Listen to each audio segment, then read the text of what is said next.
आज हम लोग फिजिक्स में इलेक्ट्रोस्टैटिक्स स्थिर वैद्युतिकी पढ़ने जा रहे हैं। तो स्थिर वैद्युतिकी नाम से स्पष्ट है कि स्थिर है वैद्युतिकी यानी कि आवेश। आवेश जब स्थिर अवस्था में हो, विरामावस्था में हो, तब जो है सो उसका जब अध्ययन करते हैं तो उसी को हम लोग कहते हैं कौन चीज? स्थिर वैद्युतिकी कहते हैं, इलेक्ट्रोस्टैटिक्स कहते हैं। तो मामला ये है कि एक माँ का अपने बच्चे से जो प्यार होता है, तो लोग कहते हैं कि क्या है ऐसा चीज माँ में कि वो बच्चे से प्यार करता है, चाहे जो हो, किसी भी एनिमल को ले लीजिए, मनुष्य को ले लीजिए, किसी को ले लीजिए। आखिर वो क्या चीज ऐसा है जो इसके चलते उनका अफेक्शन होता है, उनका लगाव होता है, उनका प्यार होता है। लोगों ने कहा कि ममता है। ये ममता हो सकता है, ममता है, करुणा है, ये सब चीजों से सजीवों का तो लगाव ऐसे होता है। लेकिन निर्जीवों में, तो निर्जीवों में भी हम लोग बात करते हैं तो देखते हैं हमारे न्यूटन साहब ने जो खोज की कि गुरुत्व का, कि पृथ्वी अपने से जो है सो कि अपनी ओर, अपने केंद्र की ओर खींचती है, सूर्य भी अपने केंद्र की ओर खींचता है, चंद्रमा, ये सब अपने अपने एक पिंड दूसरे पिंड को अपने केंद्र की ओर खींचते हैं। तो उनका भी एक लगाव है। लेकिन एक वस्तु जैसे कि हम लोग अपने सिर में कंघी डालते हैं और वो कंघी थोड़ी देर के बाद हम लोग देखते हैं छोटे छोटे कागज के टुकड़ों को उठा लेता है। ये किस तरह का लगाव है? इसी तरह की लगाव की, इसी तरह के अफेक्शन की, या इसी तरह की, उसमें तो गुरुत्व में तो देखे तो सिर्फ लगाव था, लेकिन यहां देख रहे हैं कि लगाव भी है और कहीं दुराव भी है, कहीं आकर्षण है, कहीं विकर्षण है। वो क्या ऐसा चीज है? इसी चीज की खोज के लिए चले थे। तो थोड़ा सा उसकी हिस्ट्री में जाते हो, कौन सी चीज है जो इसकी खोज की थी। लोगों ने नाम दिया इसका आवेश। आवेश की खोज, आवेश की हिस्ट्री कहां से शुरू होती है? एक थे हमारे लगभग 600 बीसी की बात करते हैं। बीसी का मतलब समझ रहे हैं कि बिफोर क्राइस्ट। यहाँ 600 बीसी, उतना दिन पहले हमारे एक थे थेल्स ऑफ मिलिटस, जो प्राचीन ग्रीस के 7 चतुर लोगों में से एक माने जाते थे। उन्होंने कुछ देखा अंबर में, अंबर में कुछ देखा कि कहीं पर कुछ रगड़ने उगड़ने के बाद उसमें देखते थे कि कुछ उसमें आकर्षण का गुण है। उसी अंबर से इलेक्ट्रिक, ग्रीक वर्ड है जिसका इलेक्ट्रॉन, तो वहां से ये उत्पत्ति हम लोग समझ सकते हैं कि कैसे इसकी, कहां से इसकी खोज, इसकी हिस्ट्री क्या है। उस हिस्ट्री को हम लोग देख रहे हैं कि उस आवेश की हिस्ट्री क्या है। तो थेल्स ऑफ मिलिटस ने 600 बीसी पहले ये बात बतलाया था। उसी काम को आगे बढ़ाते हुए सर विलियम गिलबर्ट जो है रानी एलिजाबेथ के, लंदन की बात कर रहे हैं, इंग्लैंड की बात कर रहे हैं, वो फिजिशियन थे। उन्होंने भी देखा कि अंबर को रगड़ने के बाद उसमें एक बल उत्पन्न होता है जो किसी चीज को अपनी ओर क्या करता है? खींचता है या ढकेलता है। इस तरह का बल, उन्होंने खिंचाव का बल को देखा था। फिर इसी चीज को आगे बढ़ाते हुए इनके बाद जो है कि लगभग ये हम देखते हैं कि लगभग 1733 ईस्वी के आसपास की बात है कि चार्ल्स फ्रांसिस डुफे थे। उन्होंने देखा, ये कौन थे? कि फ्रांस के राजा के बगीचे में सुपरिटेंडेंट थे। इन्होंने देखा था, इन्होंने बताया था कि ये दो तरह के होते हैं, एक होता है विट्रियस और एक होता है रेजिनस। जब ग्लास को रब किया था सिल्क से, उनको विट्रियस नजर आया था, और जब अंबर को रब किया था, रगड़ा था फर्क के साथ, तो उनको रेजिनस दिखाई दिया था। तो वहीं से उन्होंने बताया कि उन्होंने टू फ्लूइड थ्योरी को बताया था डुफे ने। यही से मामला है कि टू फ्लूइड थ्योरी किसने दिया? भाई डुफे ने दिया था। दो तरह के आवेश को बताया था, विट्रियस और रेजिनस को। और उन्होंने बताया कि लाइक चार्जेस जो है रिपेल करते हैं, यानी कि समान तरह के आवेश हम एक दूसरे को क्या करते हैं? विकर्षित करते हैं, और असमान तरह के जो है सो कि आवेश है वो एक दूसरे को क्या करते हैं? आकर्षित करते हैं। वहां से चलते हैं। लेकिन 1750 आते आते तो बेंजामिन फ्रैंकलिन जो अमेरिकन थे, इन्होंने जो है सो कि बताया कि भाई नहीं, टू फ्लूइड थ्योरी नहीं, वन फ्लूइड थ्योरी, एक फ्लूइड थ्योरी को इन्होंने सिद्धांत दिया। और उन्होंने बताया कि आवेश दो प्रकार के, एक पॉजिटिव और एक निगेटिव। यहां से मामला डिफर करता है। यहीं से हम लोग देखते हैं कि दो तरह के आवेश की हम लोगों ने मान्यता दी, एक धन आवेश और एक ऋण आवेश। अब यहां से तो हिस्ट्री तो हम लोग देख लिए कि दो तरह के आवेश हमको मिला। अब हम लोग देखना चाहते हैं कि वो कौन है जो ये विद्युत आवेश की निर्धारित करता है। तो इलेक्ट्रोस्कोप उसका नाम हमने दिया, एक संयंत्र है। संयंत्र इलेक्ट्रोस्कोप क्या है भाई? तो वह संयंत्र है जो विद्युत आवेश को निर्धारित करता है। और हमने देखा कि घर्षण के चलते, रगड़ने के चलते ही जो है चूंकि आवेश की उत्पत्ति होती है। तो हमने कहा कि घर्षण द्वारा आवेशीकरण हम लोग कर रहे हैं। यही है कि किसी खास कुचालक को कपड़े या किसी से हम लोग जब रगड़ते हैं तो उसमें विद्युतीय आवेश विद्युतीय रूप से आवेशित हो जाता है। इसी चीज को देखने हैं। तो हम लोग को अब हम आप देखेंगे कि आवेश की उत्पत्ति कैसे होती है। तो देखिए, दो चीजों का आप रगड़ते हैं, दो पिंडों के यदि एक साथ आप रगड़ते हैं तो रगड़ने के बाद होता क्या है? रगड़ने के बाद, दो चीजों को रगड़ने के बाद क्या होता है? रगड़ने से जिसका कार्यफलन निम्न होता है, यानी जिसमें इलेक्ट्रॉन दुर्बल रूप से बंधे हुए रहते हैं, तो वो क्या करता है? रगड़ा जाता है। और एक पिंड जिसका कार्यफलन अधिक होता है, यानी जिसमें इलेक्ट्रॉन थोड़ा बरियार रूप से, स्ट्रॉन्ग रूप से, मजबूती रूप से बंधे रहते हैं। दो तरह के पिंड हैं, तो दोनों को रगड़े तो जिसका कार्यफलन निम्न है, यानी कि जिसमें इलेक्ट्रॉन जो है ढीले रूप से बंधे हुए हैं, कमजोर रूप से बंधे हुए हैं, उसमें से इलेक्ट्रॉन निकलता है। और जैसे ही वो इलेक्ट्रॉन उसमें से निकलता है तो वो क्या हो जाता है? धन आवेशित हो जाता है। यानी जो इलेक्ट्रॉन निकाल रहा है वो धन आवेशित हो गया। और जो इलेक्ट्रॉन लिया, कौन लिया? तो जिसका कार्यफलन अधिक होता है वो इलेक्ट्रॉन लेता है। तो जो इलेक्ट्रॉन लिया वो क्या होता है? लेने वाला हमेशा ऋणी होता है, याद रखिएगा। लेने वाला ऋणी और देने वाला धनी, ये दुनिया का नियम है। ये कि देने वाला, तो जिसमें से इलेक्ट्रॉन निकला वो हो गया धनी, और जो लिया वो हो गया ऋणी। तो इस तरह से जो है सो एक पर धन आवेश और एक पर ऋण आवेश चढ़ जाता है। इस तरह से आवेश की उत्पत्ति होती है। और यह आवेशीकरण का कारण क्या है? तो एक पदार्थ से दूसरे पदार्थ में इलेक्ट्रॉन का लेन देन। इलेक्ट्रॉन का जो लेन देन हुआ, यही आवेश की उत्पत्ति का कारण हो सकता है। तब हम लोग ये बात जान गए। यहां से जान गए तो हमने देखा कि धन आवेश और ऋण आवेश। यहाँ पर मैंने एक लिस्ट बनाया है कि अगर ग्लास रड को सिल्क के साथ रगड़ते हो तो ग्लास रड पर धन आवेश और सिल्क क्लॉथ पर ऋण आवेश। ऐसा ही सब हमने बनाया है कि यदि आप ऊनी कपड़े पहने हुए हो और प्लास्टिक की कुर्सी पर, उसके सीट पर ऐसे रगड़ रहे हो, तो उस पर आपके कोट पर जो है धन आवेश और प्लास्टिक सीट पर ऋण आवेश। इसका मतलब कि आपका उलेन कोट में से इलेक्ट्रॉन निकला और प्लास्टिक रड क्या किया कि उसको इलेक्ट्रॉन को लिया, तो लेने वाला पर ऋण आवेश और देने वाला पर धन आवेश। ऐसे ही आपका अगर बाल सूखा हो और उसमें यदि आप कंघी करते हो तो कंघी पर जो है सो कि कंघी इलेक्ट्रॉन लेता है और आपका हेयर इलेक्ट्रॉन निकालता है, आपका बाल जो है इलेक्ट्रॉन निकालता है। तो इलेक्ट्रॉन निकालने वाले पर धन आवेश और इलेक्ट्रॉन लेने वाले पर ऋण आवेश चढ़ जाता है। ये लिस्ट हमने बना दिया, देख सकते हैं हम लोग। तो आवेश की कैसे उत्पत्ति हुई ये हम लोग जान गए, इसको हम लोग जान गए। हम लोग इसको नोट भी कर सकते हैं, ठीक है। तो हम लोग जान गए कि आवेश की उत्पत्ति क्या है। अब यहां से यदि हम बढ़ते हैं तो हमने बताया आपको कि आवेश का गुण जरा देखना चाहते हैं कि आवेश का कौन कौन सा गुण होता है। तभी मैंने बताया कि समान आवेश एक दूसरे को विकर्षित करते हैं और असमान आवेश एक दूसरे को आकर्षित करते हैं। समान विकर्षित करेंगे, इसका मतलब क्या है कि यदि प्लस और प्लस होगा तो प्लस और प्लस के बीच विकर्षण होगा। प्लस है और प्लस है तो प्लस और प्लस के बीच विकर्षण होता है। ये दूसरे को उधर भगाएंगे, भागो भागो, ये कहेंगे भागो भागो, हम दूसरे में सटेंगे नहीं। लेकिन वहीं पर यदि हम देख रहे हैं कि एक प्लस है और एक माइनस है तो इन दोनों में क्या होता है कि लगाव होता है। लेकिन माइनस माइनस लेते हो तो इनमें भी क्या होता है, इनमें भी दुराव होता है। माइनस उसको कहेगा हटो हटो, माइनस माइनस हटो हटो, ठीक है। दो लड़कों के बीच क्या होगा, दुराव होगा। दो लड़कियां हैं उनमें दुराव होगा, लेकिन लड़के और लड़कियां इनमें आकर्षण होगा।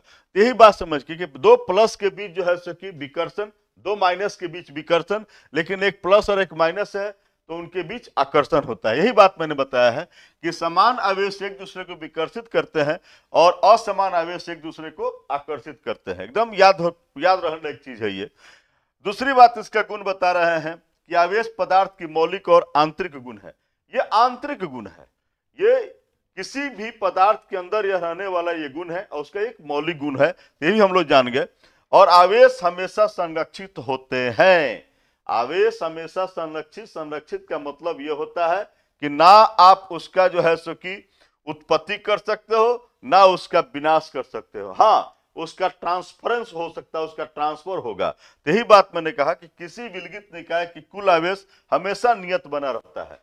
कहीं आप उत्पत्ति उसका नहीं कर सकते हो, आप नहीं कर सकते हो उसकी, ना उत्पन्न कर सकते हो, ना विनाश कर सकते हो, ना निर्माण कर सकते हो, ना विनाश कर सकते हो। सिर्फ एक दूसरे में ट्रांसफर होगा। और ले देकर किसी निकाय को लेते हो तो एक ने दिया और एक ने लिया, मिला जुला कर मामला क्या हो जाता है, उतना ही का उतना ही रहता है। तो कुल आवेश नियत बना रहता है। तो कुल आवेश का निर्माण या विनाश असंभव है, ठीक है। और आवेश बराबर एवं विपरीत युग में उत्पन्न होते हैं, एक साथ उत्पन्न होंगे, एक तरफ प्लस और एक तरफ माइनस, और इक्वल मात्रा में। जितना दो के बीच रगड़ हुआ तो एक पर जितना धन आवेश चढ़ेगा इलेक्ट्रॉन देने के चलते, उतना ही दूसरे पर ऋण आवेश चढ़ेगा। दोनों की मात्रा हमेशा बराबर रहेगी। फर्क कितना ही होगा कि एक प्लस हो जाएगा और एक माइनस हो जाएगा। तो ये युग में उत्पन्न होते हैं। तो इलेक्ट्रॉन के लेने या आवेश हमेशा संरक्षित होते हैं। इसको हम लोग एग्जाम्पल से भी हम लोग देखे हैं कि आवेश कैसे संरक्षित रहते हैं। तो हम लेते हैं पेयर प्रोटेक्शन। हमने देखा है कि गामा रे को लेते हो तो गामा रे को जब हम लोग विखंडित करते हैं तो एक इलेक्ट्रॉन में और एक पॉजिट्रॉन में, तो पॉजिट्रॉन पर क्या होता है, पॉजिट्रॉन पर प्लस होता है और इलेक्ट्रॉन पर क्या होता है, माइनस होता है। दोनों में निकल गया, यानी ले देकर क्या हो गया, शून्य हो गया। यानी कि ना उत्पत्ति हुआ और ना विनाश हुआ। ले दे कैसे में एनहिलेशन ऑफ मैटर, किसी पदार्थ का एनहिलेशन करते हो तो वहां भी ये दिखाई देता है कि एक पॉजिट्रॉन और इलेक्ट्रॉन जब मिलते हैं तो दो गामा का निर्माण होता है। यह ध्यान रखिएगा कि एक इलेक्ट्रॉन और एक पॉजिट्रॉन के मिलने से दो गामा का निर्माण होता है, और गामा ऐसा है जिस पर कोई आवेश नहीं होता है। यहां भी फिर हम लोग देख लिए कि ना उत्पत्ति ना विनाश। मामला समझ में आ रही है कि आवेश का संरक्षण हो रहा है। ऐसा ही हम लोग रेडियो सक्रिय पदार्थों में देखते हैं। रेडियो सक्रिय पदार्थ से हमेशा अल्फा बीटा गामा ये सब निकलते रहती हैं। तो किसी भी नाभिक को लेते हैं तो यूरेनियम का मान लो कि हम लोग नाभिक लेते हैं, न्यूक्लियस लेते हैं, तो यूरेनियम टूटता है तो थोरियम और हीलियम देता है। जरा मान के चलिए, तो नीचे देखिए कि यूरेनियम का एटॉमिक नंबर 92, थोरियम का 90 है और हीलियम का 2 है। तो नीचे जोड़ लीजिए, 90 2 कितना हो गया, 92। तो 92 ही हुआ, घटा बढ़ा नहीं, तो न निर्माण हुआ और न विनाश हुआ। यहाँ भी ओनली देख रहे हैं कि आवेश का ना उत्पत्ति ना विनाश, कुछ नहीं हो रहा है। वैसे ही न्यूक्लियर रिएक्शन में हम लोग जाते हैं तो यूरेनियम को देखते हैं। यूरेनियम पर जब हम लोग न्यूट्रॉन का प्रहार कराते हैं तो हमको जेनन और एसआर मिलता है, और जेनन पर देखते हैं 54 और एसआर पर देखते हैं 38, और इधर हमको 2 न्यूट्रॉन और मिला हमको। तो सब जोड़ देते हैं तो जोड़ने पर हमको देखे 92 आ रहा है, 54 और 38 92 हो गया। यानी कि आवेश का ना उत्पत्ति हुआ ना विनाश हुआ। इसके आधार पर हमसे परीक्षा में कभी कभी प्रश्न भी पूछा है, और कहा है कि जरा बता दीजिए कि x का वैल्यू कितना होगा, x का मान कितना होगा। तो कुछ नहीं करना था, सीधे नीचे वाले को जोड़ लेना था। यहाँ 4 है और यहाँ 1, तो 4 और 1 5, तो जो भी मिलेगा तो यहाँ पर उसका वैल्यू 5 होगा। कितना होगा, 5 होगा। ऊपर को भी जोड़ सकते हो, तो 9 और 1 10, तो 10 यहाँ का नहीं, इधर तो 1 दिखाई दे रहा है, यहाँ कितना रख दे कि 9 1 10 होगा, तो यहाँ 9 हो जाएगा। तो ऐसा कौन पदार्थ है जिसका परमाणु संख्या 5 होता है, ऐसा कौन तत्व है, तो हम जानते हैं कि वह बोरॉन होता है। तो हम लोग लिख सकते हैं यहाँ पर x5 9, यानी कि यहाँ पर कितना, यहाँ पर जो है सो कि मेरा यहाँ पर x बताना हो तो हम लोग आराम से बता सकते हैं। इसीलिए x कहेंगे कि x क्या है भाई, तो x5 9 यानी कि बोरॉन है। बोरॉन का परमाणु संख्या 5 और परमाणु भार 9 हम लोग लिख सकते हैं। यानी कि हम लोग पहचान गए कि x क्या है, तो x बोरॉन है। यहीं से खाली चुपचाप जोड़ देना है। जोड़ तो आता है आप लोगों को, एकदम आसान सा सिंपल सा सवाल है, इससे सस्ता सवाल कुछ हो ही नहीं सकता है। नीचे देखिए यहाँ पर बी नंबर में कि 6 और 1 कितना होता है 7, तो हम 7 लिख दिए। ऊपर कितना होगा 12 और 1 13, हम लिख दिए। तो वह कौन है भाई कि जिसका कि 7 जो है सो कि 7 एटॉमिक नंबर होता है, तो उसका एटॉमिक नंबर 7 वाला हमारा नाइट्रोजन होता है। तो हम लिख देंगे कि नाइट्रोजन है, कुछ नहीं बताना है। एक्स का वैल्यू हम लोग बता दिए, एक्स क्या है पहचान गए। यहाँ उसके बाद वाला में देख सकते हैं कि यहाँ 7 और 1 8, नीचे यहाँ देख लीजिए यहाँ 2 लिखा हुआ है, 7 और 1 8 यहाँ पर है, 2 में कितना जोड़ोगे कि 8 हो जाएगा, तो निश्चित है कि 6 जोड़ोगे तो 8 हो जाएगा, यहाँ 6 लिख देंगे।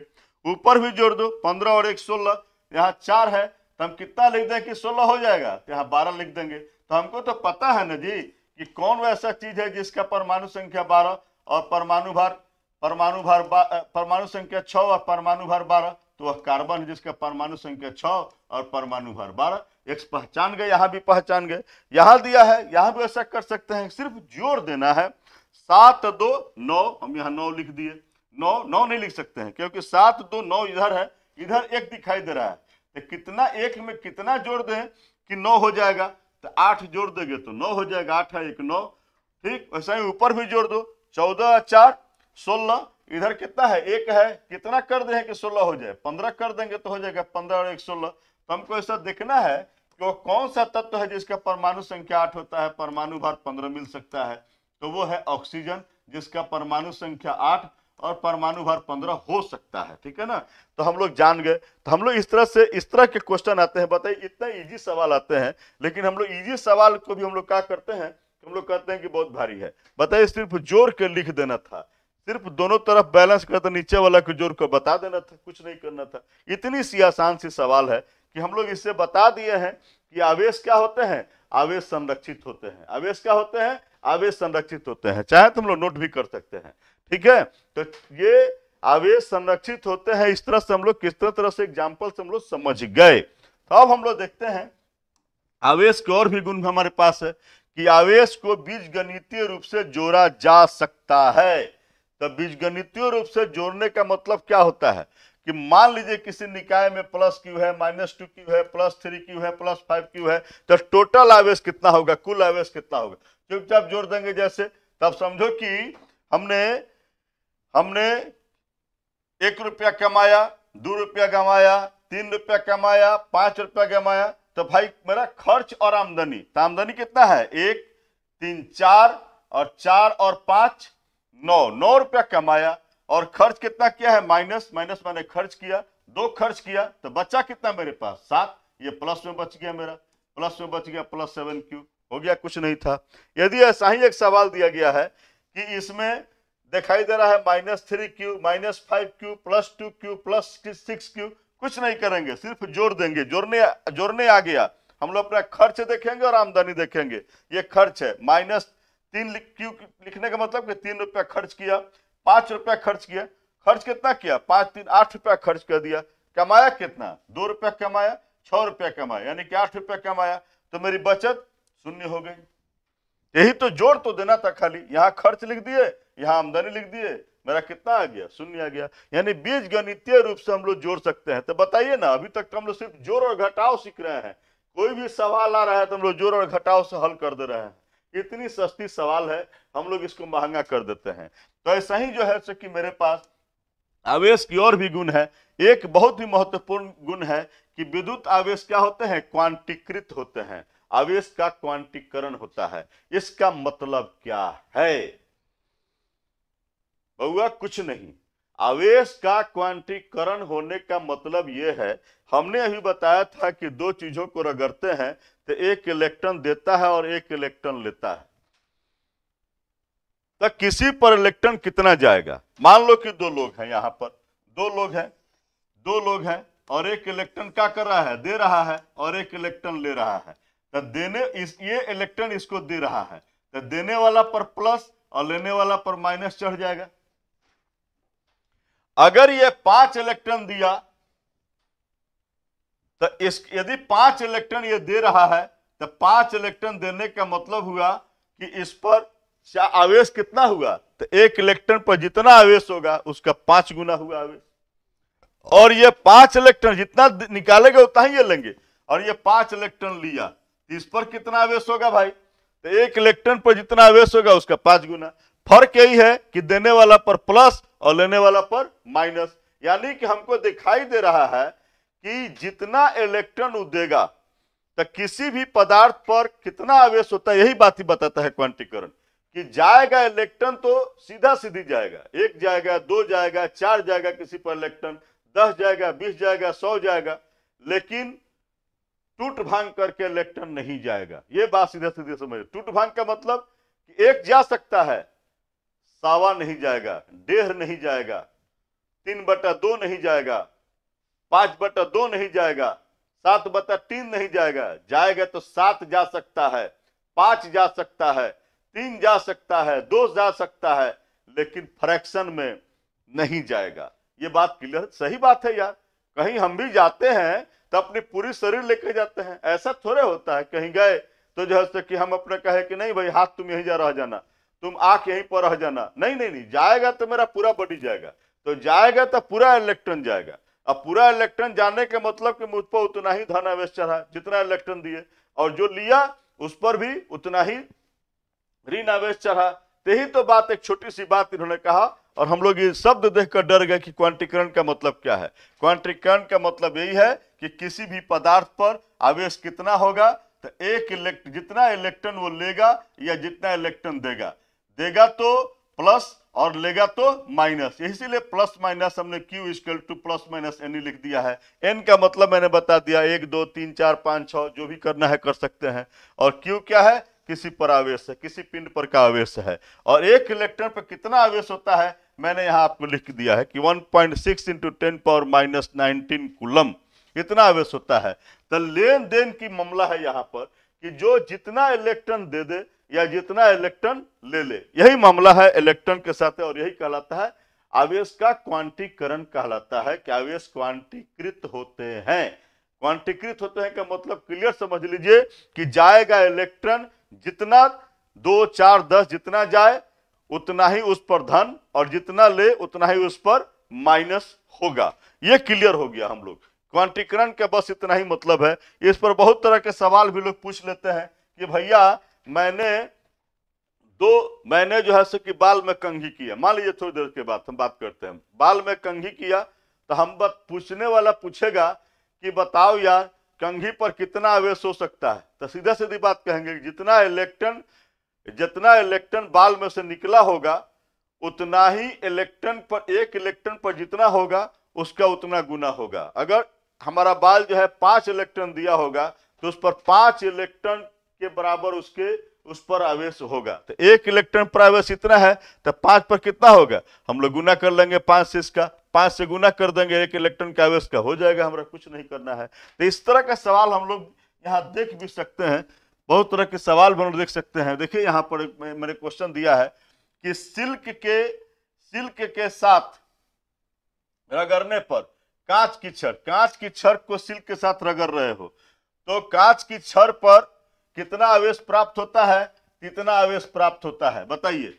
सिल्क के साथ कोई सिल्क कपड़ा ले लीजिए, उसके साथ कांच की छड़ को रगड़िए, तो रगड़ने पर कांच की छड़ पर प्लस में आ रहा है इतना, तो सिल्क पर कितना होगा, उतना ही होगा। लेकिन फर्क क्या होगा कि कांच की छड़ पर प्लस और सिल्क की छड़ पर माइनस। तो मेरा आंसर हो जाएगा कौन चीज कि वही डाटा रहेगा 1.6 × 10⁻⁻12 कूलम, 10⁻⁻12 कूलम। लेकिन फर्क क्या होगा, फर्क ये होगा कि हम लोग यहाँ पर फर्क यही होगा कि ये माइनस में होगा, ठीक है ना। उतना ही रह जाएगा। जब दोनों एक साथ रगड़े तो एक ने जितना दिया दूसरे ने उतना ही लिया, ठीक है। तो एकदम क्लियर है, ये तो समझ चुके हैं हम लोग। ऐसे ही एक क्वेश्चन और देते हैं कि एक धातु के गोले पर इतना माइक्रो कूलम आपका आवेश है, कितना है। मान लो कोई धातु का गोला है, उस पर आवेश कितना है, तो -6.5 माइक्रो कूलम है मान के चलिए। उसमें से इस गोले में से इतना इलेक्ट्रॉन निकाल दिया गया है, कितना, 5 × 10⁻13 इलेक्ट्रॉन को निकाल दो। इसमें से इतना इलेक्ट्रॉन निकाल दिया, कितना इलेक्ट्रॉन निकाल दिया है, इसमें से निकल गया है 5 × 10⁻13 इतना इलेक्ट्रॉन ये निकाल दिया है। इतना इलेक्ट्रॉन निकाल दिया यानी इसमें से कितना आवेश निकल गया, कुछ नहीं करना है, जितना दिया है। तो Q हम देख लें, Q कितना हो जाएगा, तो 5 × 10⁻13 लिख दिए हम लोग, 5 × 10⁻13। और एक इलेक्ट्रॉन पर कितना आवेश होता है, इलेक्ट्रॉन पर कितना आवेश होता है, इलेक्ट्रॉन पर आवेश होता है 1.6 × 10⁻⁻19 कूलम। अभी बढ़ाया है, बस दोनों का कर लेंगे, हो जाएगा, कितना हो जाएगा Q इस पर, तो Q हो जाएगा, यहाँ देख लीजिए 1.6 से 5 में कीजिएगा तो 8.0 हो गया, इनटू इसका हम लोग बैलेंस करेंगे 10 पावर माइनस 90 था, 13 था, माइनस 90 में से 30 घटा दीजिए तो 10 टू द पावर कितना हो जाएगा, 10 पावर माइनस 6 हो गया, इतना कूलम हो गया। और आपको पता है कि 8 इंटू और 10 पावर माइनस 6 को हम लोग कहते हैं, 10 पावर माइनस 6 को हम लोग कहते हैं माइक्रो, क्या कहते हैं, माइक्रो कूलम। तो इतना माइक्रो कूलम जो है उसमें से निकाल देते हो तो कुल आवेश कितना होगा यार। तभी आपको बताया है कि कुल आवेश का मतलब क्या होगा, कुल आवेश का मतलब हम लोग जोड़ देते हैं। तो जोड़ो, कितना था इसके पास, इसके पास पहले से था -6.5 माइक्रो कूलम था, और निकाल कितना दिया, तो 8 माइक्रो कूलम निकाल दिया, जोड़ दो 8 माइक्रो कूलम निकाल दिया। अब बताओ कि ये प्लस में है माइनस में है, घट जाएगा ना, कितना बचा, तो 1.5 माइक्रो कूलम। यही तो कुल आवेश कुछ निकालना, बस जोड़ घटाव का मामला है, बस हम लोग बना सकते हैं इसको। तो हम लोग ये जान गए कि आवेश का क्वांटीकरण कैसे होता है। अब एक नए गुण की तरफ हम लोग बढ़ते हैं कि ये प्रेरण द्वारा जो है कि कैसे आवेशीकरण कैसे होता है, प्रेरण द्वारा आवेशीकरण कैसे होता है। बस कुछ नहीं कीजिए, देखिए बताते हैं, सीधी सीधी बात समझिएगा मेरी बात को, ठीक है। नोट करना हो नोट कर सकते हैं, लेकिन मैं समझा देता हूं। देखिए ये एक परिवार है, ये एक परिवार है, इस परिवार में पुरुष है, स्त्री है, जितना पुरुष है उतना ही स्त्री है। मान के चले कोई परिवार ऐसा है जिसमें जितना पुरुष है उतना ही स्त्री है, ठीक है। इस तरह के हम लोग मान लेते हैं, जितना पुरुष है उतना स्त्री है उस परिवार में। मान लें कि इस परिवार में 3 पुरुष है 3 स्त्री है, मान के चलिए, या 4 पुरुष है या 4 स्त्री है, ठीक है। ये परिवार है, और इस परिवार पर एक जो है सो कि कौन, तो इस परिवार पर जो है सो कि किसी ने हमला किया, और हमला करने वाले कौन है, तो हम देखेंगे कि हमला करने वाले कौन है। हमला करने वाले ये देखिए ऐसा है कि इसमें आकर सटेंगे नहीं, घर के बाहर है, बिना घर में सटे, घर के बाहर ही पर बाहर से घेर लिए इसको। तो जो सामने इधर से घेर नहीं लिए, आप सामने से आक्रमण किए, तो मान हम देखेंगे कि आक्रमण करने वाले कौन है। हम देखेंगे कि यदि आक्रमण करने वाले प्लस हैं, यदि आक्रमण करने वाले प्लस हैं, ठीक है, तब क्या होता है, इसके बाद का खेल क्या होता है। जैसे ही लोगों ने देखे, इस परिवार के लोगों ने कि आक्रमण करने वाले पुरुष हैं, ठीक है, तो इस घर की महिलाएं क्या होंगी, इस घर की महिलाएं जो है सो कि इस घर की महिलाएं सामने आ जाएंगी, एकदम सामने आ गई, और कह रही हैं, ये सब सामने आ गई, घर की सारी महिलाएं इसके सामने आ गई। चूंकि पुरुषों ने जो है सो क्या आक्रमण किया है, तो सब घर की महिलाएं सामने आ गई। अब पुरुष को कहिए अपने घर के कि आप लोग पीछे चले जाओ, आप लोग पीछे हट जाओ। और यहां पर जो है सो कि हम लोग देखे हैं कि यहां पर जो ये लोग थे, ये जो पुरुष जो आक्रमण किए थे, इन्होंने अभी बाहर से सिर्फ हवा पानी बनाया, अभी हवा पानी ही बनाया है, टच नहीं किए हैं, किसी को छुए नहीं है। लेकिन होता क्या है कि जैसे ही ये लोग पुरुष अगर आ गए तो सब महिलाएं यहां सामने आ गई और सब पुरुष पीछे चले गए। इस तरह की जो खेल हो जाता है, यही कहलाता है प्रेरण, इसी को प्रेरण कहते हैं। मान लीजिए कि यहां पर प्लस था, यहां प्लस वाले आए, यदि यहां पर माइनस वाले आए तब क्या होता, यदि यहां माइनस वाले यदि आ जाते तब माइनस वाले यदि आए तब क्या होता, तब खेल इसका उल्टा हो जाता। जैसे ही माइनस वाले यदि आ जाते यहां पर, तो माइनस वाले के आने के चलते जो है सो कि देखिए क्या होता है, ये माइनस वाले यदि प्रहार करते तो इसमें के सारे जो है पुरुष, इसमें के सारे पुरुष यहां आ जाएंगे, सभी पुरुष यहां आ जाएंगे, और माइनस कहां चल जाएंगे लोग, माइनस यहां पर आ जाएंगे, माइनस यहां आ जाएंगे लोग, देख लीजिए। और यही खेल हुआ, क्यों, क्योंकि यहां पर कौन लगे थे, यहां पर लगे थे आपके, यहां